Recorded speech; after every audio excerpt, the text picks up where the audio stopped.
Do we have the original manuscripts of New Testament? Alkitab terdiri dari Perjanjian Lama, yaitu masa sebelum Yesus lahir, dan Perjanjian Baru, yaitu pada masa Yesus dan jemaat mula-mula.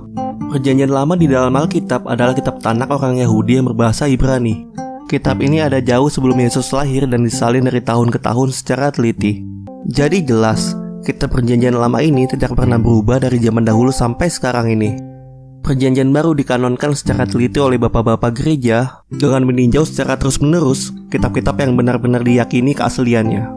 Pada tahun 394 melalui konsili Carthage, dengan pertolongan Roh Kudus, proses kanon selesai. Naskah asli Perjanjian Baru dalam bahasa Yunani yang dipakai oleh gereja sejak kanon itu selesai adalah Naskah Textus Receptus. Naskah Textus Receptus inilah yang kemudian disalin terus-menerus dari periode papirus, ansial, minuskel, sampai mesin cetak ditemukan pada abad ke-15 bahkan sampai saat ini. Naskah Textus Receptus inilah yang menjadi cikal bakal terjemahan Alkitab yang sangat populer, yaitu King James Version. Naskah Textus Receptus dan terjemahan King James Version inilah yang sampai sekarang dipakai secara luas dan diyakini sebagai naskah yang asli. Selanjutnya muncullah naskah Nestle yang berbasis naskah Westcott dan Hort. Naskah Nestle inilah yang menjadi sumber dari berbagai terjemahan terkenal di dunia. Salah satunya adalah terjemahan New International Version atau NIV. NIV sebagai referensi masih cukup baik karena mudah dimengerti. Lalu bagaimana dengan Alkitab terjemahan Indonesia? Terjemahan lama masih menggunakan bahasa Indonesia jadul, sehingga digantikan dengan terjemahan baru yang sudah menggunakan bahasa Indonesia yang baik dan benar. Walaupun banyak terjemahan bahasa Indonesia yang kurang tepat, namun Lembaga Alkitab Indonesia sepertinya masih mempertahankan terjemahan baru yang ada. Sebagai gambaran, Alkitab bahasa Indonesia diterjemahkan dari naskah Nestle yang berbasis Westcott dan Hort, namun masih tetap memakai naskah Textus Receptus. Namun memang jika diperhatikan, terjemahan bahasa Indonesia lebih mirip dengan versi NIV karena memakai sumber naskah bahasa Yunani yang sama, yaitu naskah Nestle. Dalam hal ini memang terjemahan bahasa Indonesia kurang tepat. Yang tepat adalah terjemahan King James yang menggunakan naskah Textus Receptus.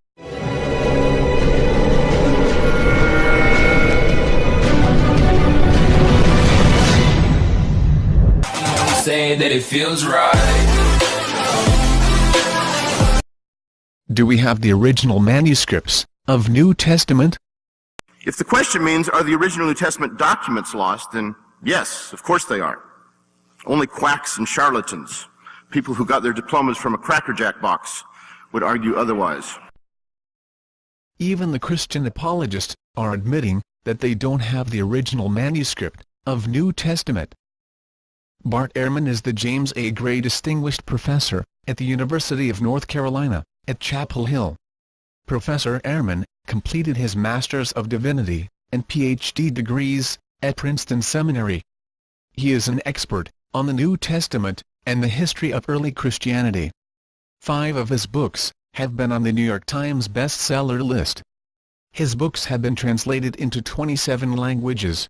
The problem is not the number of manuscripts or the fact that we have more than for any other author of antiquity. The problem is the ages of these manuscripts. How many manuscripts of the New Testament do we have from the first Christian century? None. From the decades after the books were written, how many do we have? The years afterwards, the decade, none. 0. How many do we have from the early 2nd century? Say, manuscripts that clearly date up to around the year 150. We have 1 scrap. This is it. This may look big because it's a big screen.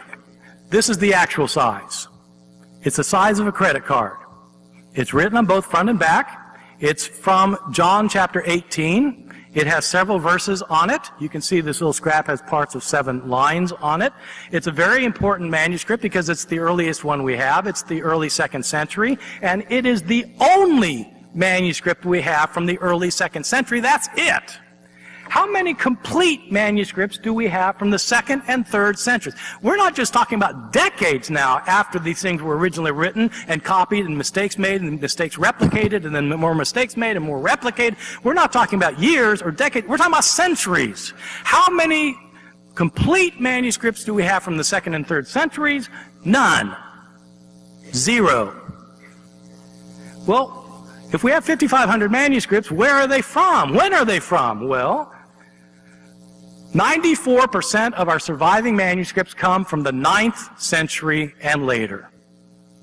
94% come from the 9th century, which is great if you want to know what the Bible looked like when Christians were reading it in the year 890.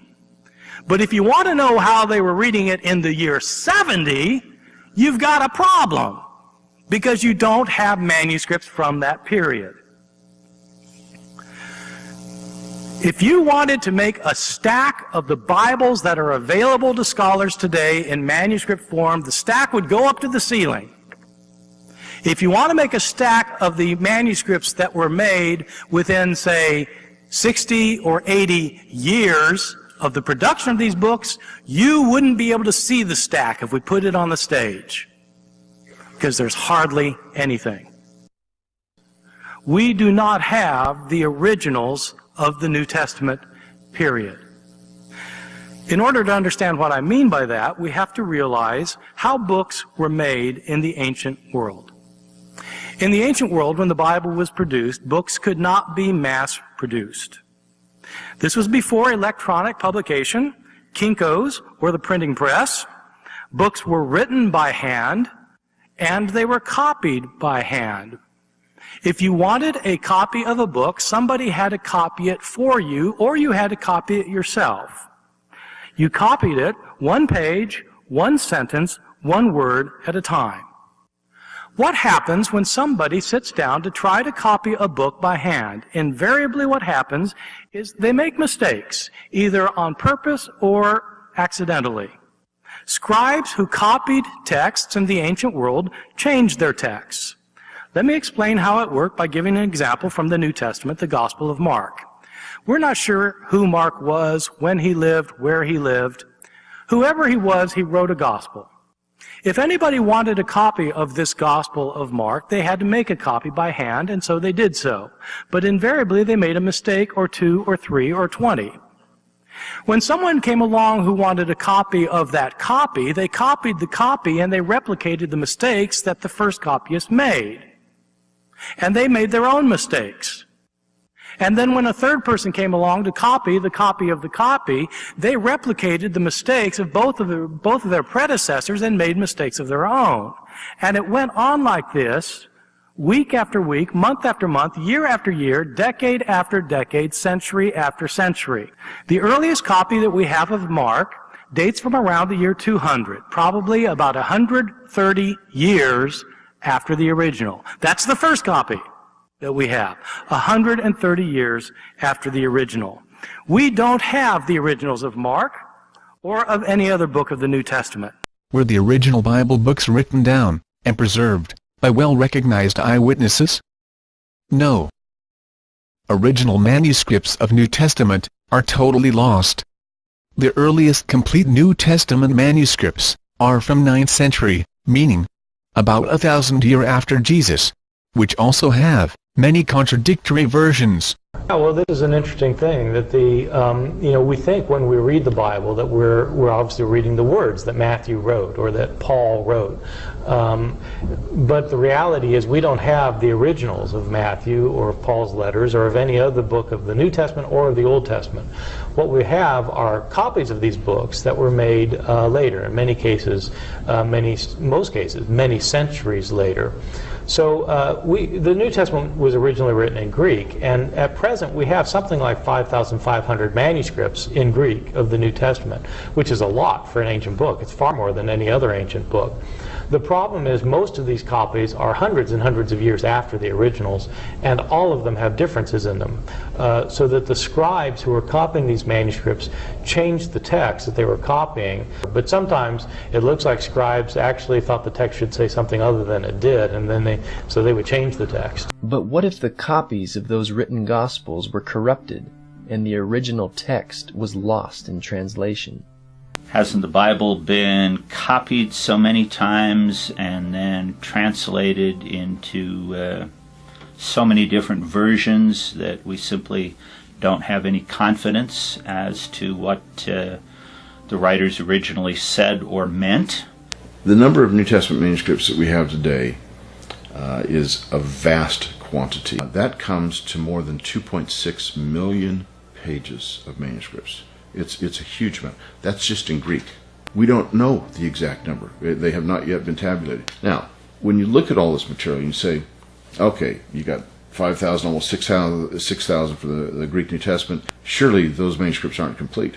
That is correct. There's only 60 complete Greek New Testament manuscripts that have Matthew through Revelation without any gaps because they haven't fallen out somehow.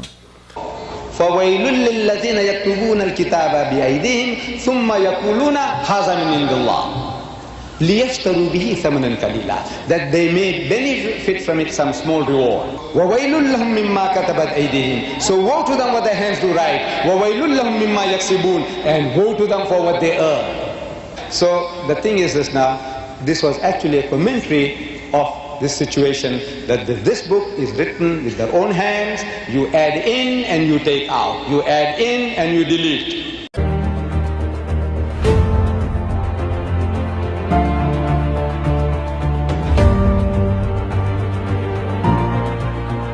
Terima kasih ya yang sudah tonton video ini sampai habis.